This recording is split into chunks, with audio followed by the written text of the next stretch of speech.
Welcome to the Rugby Obsession Deep Dive. Please make sure to subscribe to the Rugby Obsession YouTube channel and newsletter from the link in the description. Imagine for a second, that you are a fringe Tier 2 professional rugby player in South Africa. Yeah, that's a tough spot to be in. Right. You are putting your body on the line every single week, grinding through the lower divisions, maybe working a second job just to make rent. Absolutely. It is a massive grind. All while waiting for that elusive big contract. Then out of nowhere, a brand new league taps you on the shoulder. They offer you guaranteed cash up to like 30,000 Rand a month, plus comprehensive medical aid. Which is huge. It sounds like an absolute dream, right? Yeah. But here is the catch. Your current national governing body has just declared that if you even attend a trial for this new league, you are permanently banned from traditional rugby. Banned. Yeah. That is the stark reality we are looking at today. We are pulling from some really highly focused reporting over at Rugby Pass, reporting that strips away the PR spin and gives us a direct look at this brewing civil war over the financial future of South African rugby. Yeah, it is a truly critical moment for the sport. And for you listening, this deep dive is going to move pretty fast because we are dealing with a rapidly developing power struggle here. For sure. We are incredibly eager to hear your thoughts and opinions in the comments as we break this down, because the implications here go way beyond a single press release. This is really about the fundamental mechanics of how talent is managed, compensated, and, well, controlled in one of the most rugby-obsessed nations on the planet. Okay, so let's unpack this. We are looking at a strict ultimatum laid down by the South African Rugby Union, or SARU. They have drawn an absolute line in the sand regarding a series of unauthorized trial competitions. And they are definitely not mincing words. No, not at all. SARU has explicitly stated that any player registered with one of its entities who decides to take part in these road trials will face, and this is a direct quote, immediate expulsion from all SARU leagues and competitions. Immediate expulsion. Yeah. Not a warning, not a fine, not even like a 6-week suspension. They went straight for the nuclear option. It is the absolute highest level of institutional threat a governing body can issue, really. To understand why SARU is deploying such heavy-handed language, we have to look at how a national rugby union actually functions. And, their stated defense for this move. Right. SARU is leaning heavily into its mandate as the custodian of the sport. They argue they have a fundamental duty to protect the integrity of their competitions, ensure player welfare, and maintain the stability of the game through World Rugby-sanctioned pathways. Right, the pathways argument. We hear that a lot. Exactly. Those pathways are the heavily regulated funnels that move a player from schoolboy rugby into the provincial setups like the Currie Cup, up to the United Rugby Championship franchises, and then ultimately, if they make it, to the Springboks. So it's a very set ladder. Right, and SARU's argument is that this structure ensures standardized medical protocols, centralized insurance, strict anti-doping regulations, and competitive balance. From their perspective, any unsanctioned event operates completely outside that highly regulated safety net. Which they argue threatens the structural integrity of the entire ecosystem. Precisely. I mean, I hear the structural integrity argument, but looking at the severity of this threat, I kind of want to update an analogy here. Is SARU essentially acting like a bouncer at a highly exclusive VIP club? Okay, I like where this is going. But, not just any club. A club that only stays in business because it holds the exclusive broadcasting rights to the people inside. Yeah. You know the scenario. You wait years to get in. But the moment the bouncer catches you, even glancing at a new venue opening across the street, they don't just ask you to leave. They rip up your card. Exactly. They rip up your membership card, blacklist you, and ensure you can never work in the neighborhood again. It feels less about welfare and far more about a monopoly protecting its sole commodity, which is exclusive access to the talent that brings in the television revenue. That is a much more accurate way to look at it, actually, because it moves past the PR emotion and highlights the actual mechanism of control. The VIP club only maintains its prestige and its negotiating power with sponsors and broadcasters if it controls the exclusivity of the talent inside it. Yeah, they need that monopoly. Right. And if we look closely at the language SARU was using, it validates your point perfectly. They explicitly state that any deviation from their established frameworks cannot be tolerated. Wow. Cannot be tolerated. Yeah, that phrasing shows a profound institutional anxiety. Because it's not just a casual weekend tournament they are worried about. Precisely. If a rugby union allows its players to moonlight in unsanctioned competitions, the centralized contracting model begins to fracture. The South African franchise system relies heavily on controlling a deep pool of players across various salary tiers. So they need that cheap labor at the bottom. Exactly. If you crack the door even a little bit to outside competitions, SARU loses its leverage over that labor pool. The entire structure could lose its authority and, consequently, its commercial value. Which brings us to the entity that is actively trying to kick that door wide open. But before we reveal exactly who is rattling the gates of SARU's VIP club, a quick reminder, please make sure to subscribe to the Rugby Obsession YouTube channel and newsletter from the link in the description. Okay, so who is the target of this massive existential ultimatum? The reporting points directly at the emerging Mzanzi Rugby League, or the MRL. Yes, and this is where the dynamic shifts from a theoretical irritation for SARU to a tangible structural threat. Right. The MRL is not some disorganized grassroots festival. They are presenting a highly structured, well-funded alternative to the status quo. And the temptation they are offering to players is, frankly, staggering when you look at the economics of domestic rugby. We're talking about promises of full-time professional setups. Which is rare at that level. Exactly. The MRL is reportedly offering monthly salaries ranging from 15,000 to 30,000 Rand. And it doesn't stop at just a basic paycheck. They are promising medical aid and dedicated athlete support for successful applicants. That's a huge deal. It really is. We have to contextualize this. If you are a URC superstar, 30,000 Rand a month isn't going to turn your head. But for an emerging player grinding away in the provincial lower tiers, or someone coming out of the varsity cup trying to make a living, That is a life-changing financial package. What's fascinating here is the timeline, because it forces an immediate crisis of choice. The MRL has player trials set to take place in June, with an inaugural season mooted for 2027. so it's happening right now. Right. This means athletes cannot wait and see how things pan out. They're having to make a critical career decision right now. The MRL represents a direct challenge to the established financial model of South African rugby.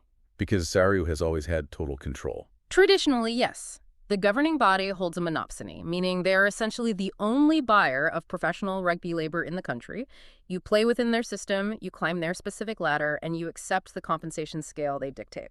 Which, like we said, for lower-tier players can be quite restrictive. Very restrictive. The MRL is completely bypassing that ladder and offering guaranteed upfront capital.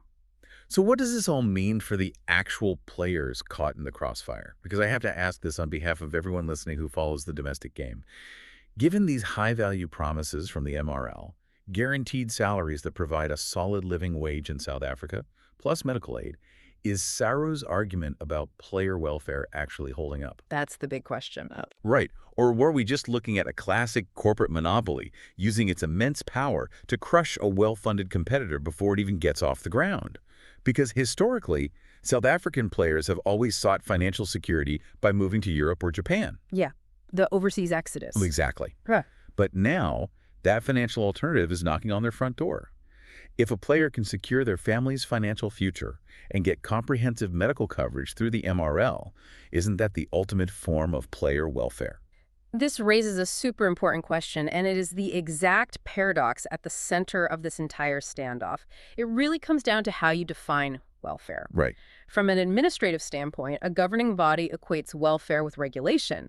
Knowing exactly how many minutes a player is on the pitch, ensuring concussions are managed under strict global world rugby protocols, and maintaining the financial viability of the national team structures. But, players don't pay their mortgages with global protocols. Exactly. That's the crux of it.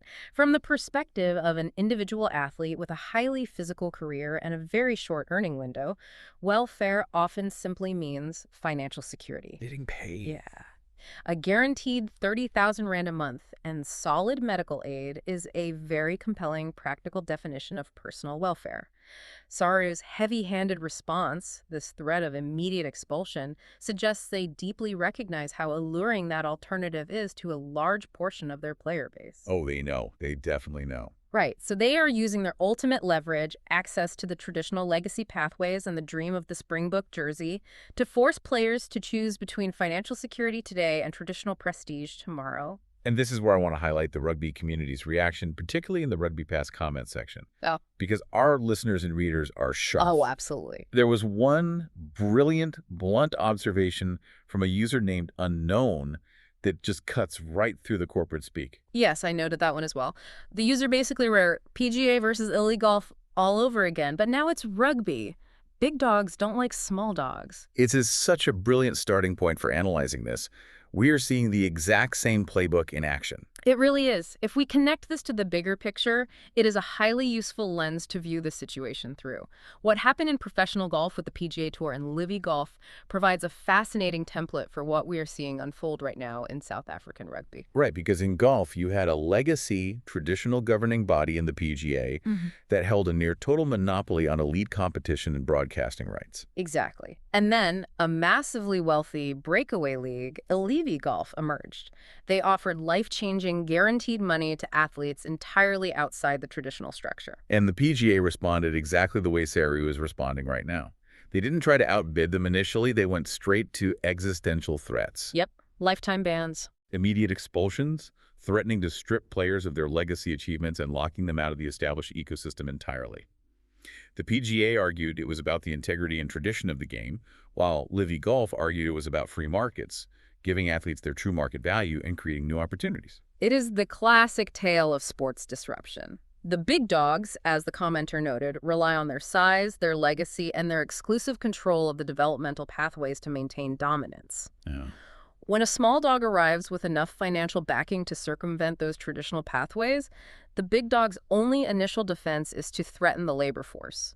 However, while the Livy Golf comparison is excellent, we do need to highlight a crucial difference in the mechanics here. Right, because Livy Golf was dropping hundreds of millions of dollars to poach absolute superstars, guys like Phil Mickelson and Dustin Johnson. The MRL is taking a totally different approach. Exactly.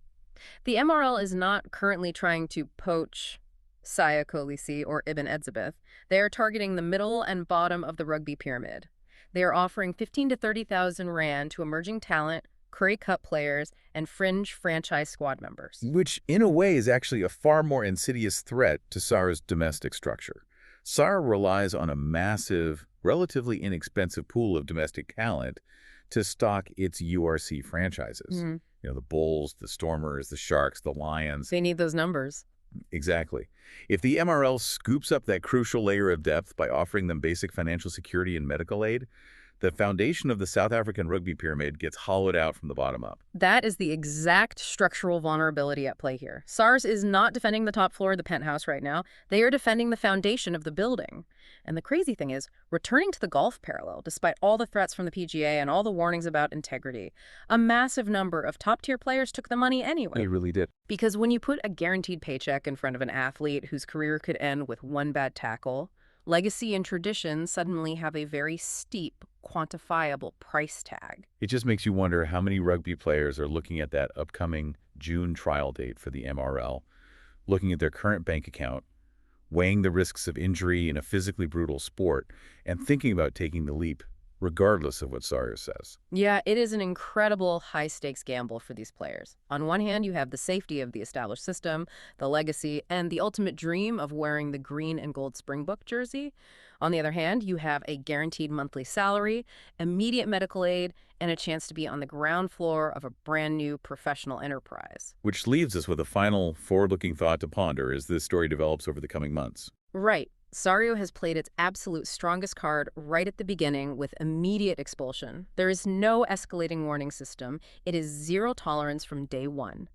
But will the heavy hand of immediate expulsion actually be enough to deter players from seeking a better paycheck at those trials in June? That's the real question. Or is the allure of the MRL's 30,000 Rand monthly salary and full-time professional setup simply too strong, and the financial reality of lower-tier rugby too harsh for the big dogs to stop this disruption? That is the $1 million, or rather the 30,000 Rand question, and we really want to hear from you directly. Where do you stand on this clash? Do you side with SARU's need for stability and protecting the traditional regulated pathways of the game? Or do you side with the MRL's promise of new financial opportunities and immediate practical player welfare? Drop your thoughts in the comments, because this conversation is far from over and we want to know how the rugby community views this power struggle. Please make sure to subscribe to the Rugby Obsession YouTube channel and newsletter from the link in the description. Thank you for listening to the Rugby Obsession Deep Dive, and we look forward to you listening to our next